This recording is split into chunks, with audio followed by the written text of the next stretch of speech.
Ya, pemirsa, kinerja industri di China tercatat turun dalam 2 bulan berturut-turut. Seiring dengan kondisi tersebut, pemerintah China pun bersiap untuk mengintensifkan upaya untuk mengendalikan persaingan yang menekan harga dan memperparah dampak tarif Amerika Serikat.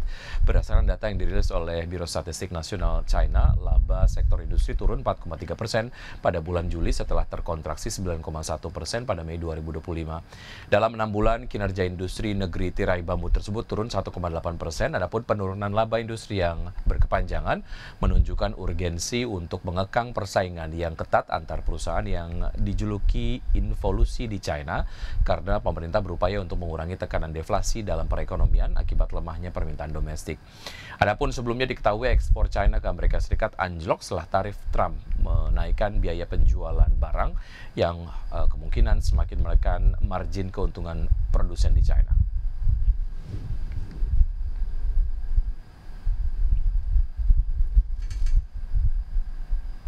Selanjutnya dari pergerakan bursa global, pemirsa, bursa Wall Street mencatatkan penutupan tertinggi di hari Jumat 25 Juli 2025 yang didorong oleh optimisme segera tercapainya kesepakatan dagang antara Amerika Serikat dan juga Uni Eropa.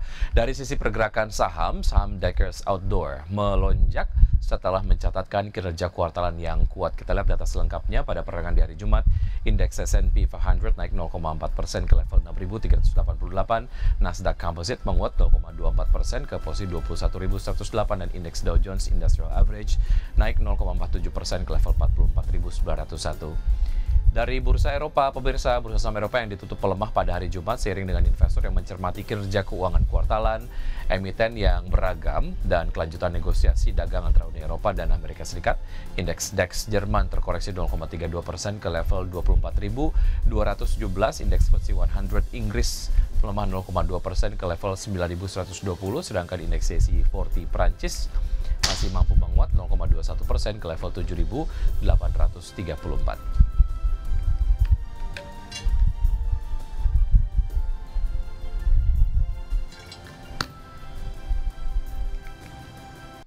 Usai menggelar perundingan, Presiden Amerika Serikat Donald Trump mengumumkan bahwa Amerika Serikat dan Uni Eropa telah mencapai kesepakatan perdagangan dan kedua belah pihak menyepakati pemberlakuan tarif impor sebesar 15% atas sebagian besar ekspor dari Uni Eropa. Presiden Donald Trump mengumumkan bahwa Amerika Serikat dan Uni Eropa telah mencapai kesepakatan perdagangan setelah berunding dengan Presiden Komisi Eropa Ursula von der Leyen di Turnberry, Skotlandia. Amerika Serikat dan Uni Eropa menyepakati perjanjian dagang yang akan memberlakukan tarif sebesar 15% atas sebagian besar ekspor dari Uni Eropa termasuk mobil, guna menghindari potensi perang dagang yang dapat mengguncang perekonomian global.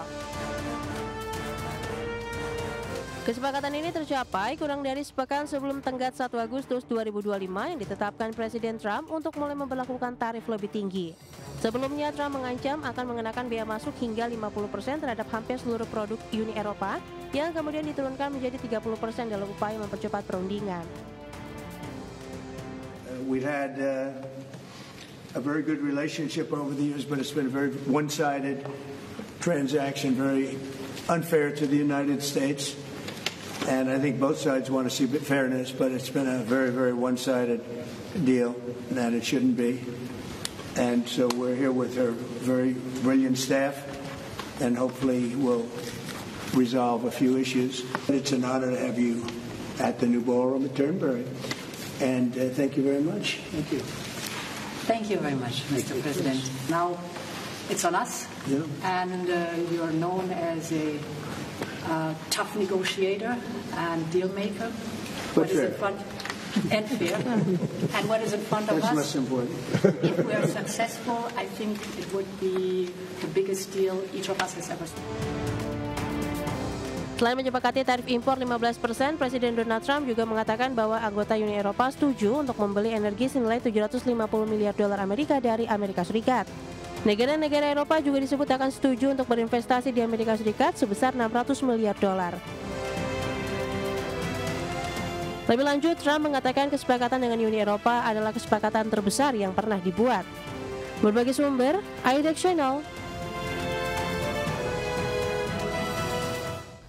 Terima kasih Anda masih bergabung sama kami. Pemirsa, indeks harga saham gabungan atau IHSG ditutup menguat tipis dan mampu bertahan di level 7.500-an, dan IHSG menguat ditopang sektor keuangan yang tetap menguat dengan saham SMMA melesat dan sentuh auto reject atas atau ARA di tengah saham perbankan big caps yang cenderung tertekan seiring dengan dimulainya rilis laporan keuangan semester 1 tahun 2025.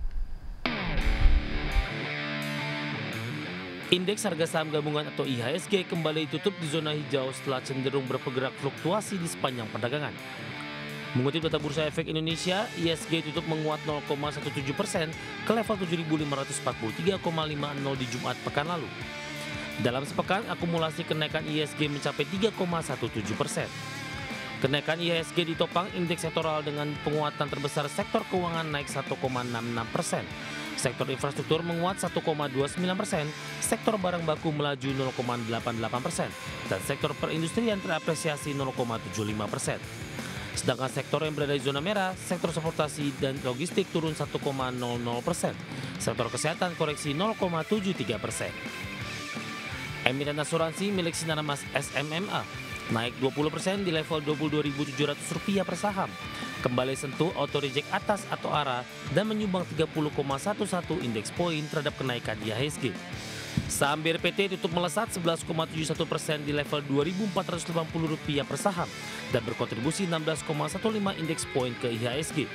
Saham CDIA tutup menguat 9,90% di level Rp1.665 per saham dan menyumbang 4,56 indeks poin. Saham CDIA tengah diperdagangkan dengan mekanisme full call auction, naik 10% dan menyentuh batas auto reject atas atau ARA. Sementara itu, nilai tukar rupiah terpantau mengalami pelemahan terhadap dolar Amerika Serikat. Melansir dari Refinitiv, di Jumat pekan lalu rupiah berada di posisi 16.310 per dolar Amerika atau turun 0,18%. Dalam sepekan terakhir, rupiah mengalami pelemahan 0,15%, sekaligus memastikan 3 pekan beruntun rupiah melemah terhadap dolar Amerika. Pelemahan rupiah terjadi tengah sentimen pasar global yang masih dibayangi penguatan indeks dolar Amerika Serikat. Dari berbagai sumber untuk ADX Channel. Pemirsa, emiten properti PT Pura Delta Lestari Tbk membukukan marketing sales senilai Rp580 miliar di sepanjang semester 1 2025. Capaian tersebut merepresentasikan sekitar 32% dari target marketing sales tahun ini sebesar Rp1,81 triliun. Ya, Direktur dan Sekretaris Perusahaan Pura Delta Lestari, Tondi Suwanto, mengungkapkan bahwa capaian tersebut mayoritas berasal dari segmen lahan industri yang berhasil dijual seluas 18 hektar selama 6 bulan pertama. Dan adapun sektor data center dan FMCG menjadi pendorong utama penjualan dengan kontribusi sektor data center mencapai 69%. Namun demikian, manajemen perseroan mengakui bahwa sentimen negatif dari melambatnya pertumbuhan ekonomi global dan domestik turut mempengaruhi capaian penjualan semester pertama tahun ini. Lebih lanjut, manajemen menilai permintaan terhadap lahan industri masih cukup kuat dan menyebut terdapat potensi permintaan sekitar 75 hektar yang lebih dari 50% diantaranya berasal dari sektor data center.